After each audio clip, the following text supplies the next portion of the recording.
دههای ویشخروی جماعت دهاتی یزگولوم ناحیه ونج همساله از کمچینی آب پالیزی و آب آشامیدنی تنقیصی میکشید.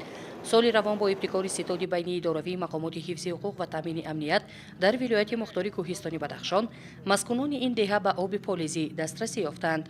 در نقشه است که در روزهای نزدیک آب آشامیدنی هم به دهه وارد میگردد. انشاءات آب تامین کنی بنیاد گردیده با انجام دادن بعضی کارهای اضافی آب آشامیدنی هم به قبور روانه میگردد. از روی اطلاع مهندس قطعه بهداشت زمین و آبیاری در ناحیه ونج محمد رضا رضایف با آنها لازم آمد که برای شاداب گرداندن زمین‌های نزد حملگی دهه ویشخرو از دره قماچدره در مسافت 5 کیلومتر قبورها را وصل نموده به دهه آب سر دهند. این آبی پالیزی ای دره قماچدره به دهه ویشخرو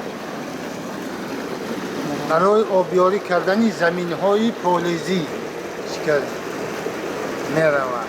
دیامتر تروبه 250 میلیمتر، غنجاییشش در یک سکون 41 لیتر سکون برای آبیاری کردن زیاده از 100 گتر زمین های پالیزی.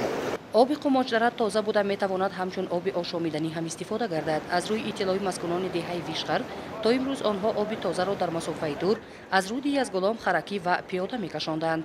زمین های آنها باشند در حالت خشکشوی قرار داشتند. اگر بهار همین سال دوکری آبکش ساخته نمیگردید 22 گکتر باغات مسکونان دهه ویشخرو میسوخت.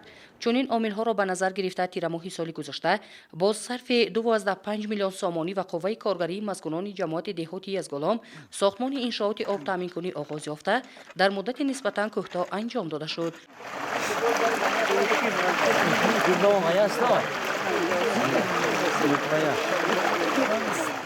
از دید معاون یکم رئیس ناحیه ونج شمس‌الدین زاده عظیم اعلام گردیدن 10 ساله بین المللی عمل آب برای رشد استوار برای سالهای 2018-2028 آنها را موظف می‌نماید که در تامین نمودن اهالی با آب حصه گذار باشند. با تشبث و پیشنهاد اساسدار صلح و وحدت ملی پیشوای ملت پرزیدنت جمهوری تایسان محترم امامعلی رحمان مجمع عمومی سازمان ملل متحد قطعنامه درباره اعلان نمودن 10 ساله بین المللی آب برای رشد استوار قبول نموده سالهای 2018-2028 این اقدام در عرصه جهانی قید کرده می شود. در دوره این 10 ساله وزارت کارهای داخله اقدام گرفتند که در دهه‌های دوردست برای شاداب نمودن زمین‌های تشنه‌لب یک قطار کارها را انجام دهند.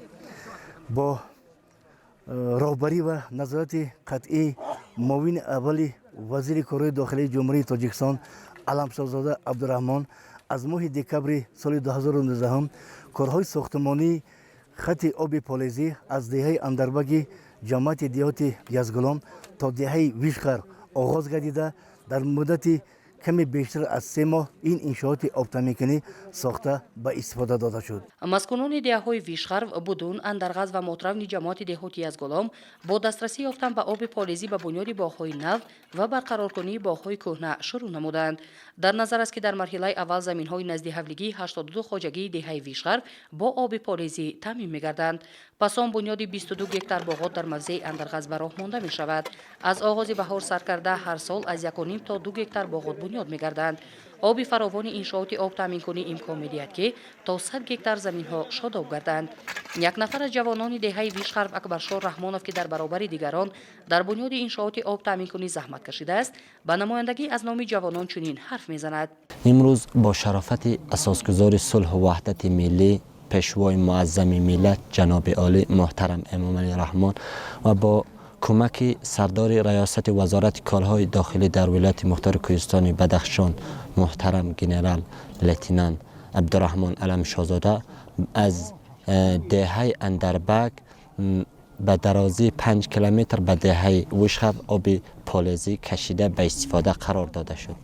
ما مینتداری خود را به پیشوای معظم ملت میرسانیم که ما جماعت دهات یزگولوم دهه ویشخرو از آب پالیزی اذیت میکشیدیم و امروز با شرافت این مرد سخاوت پیشه مشکلی ما حل شد و ما از آب دیگر تنقیسی نمیکشیم.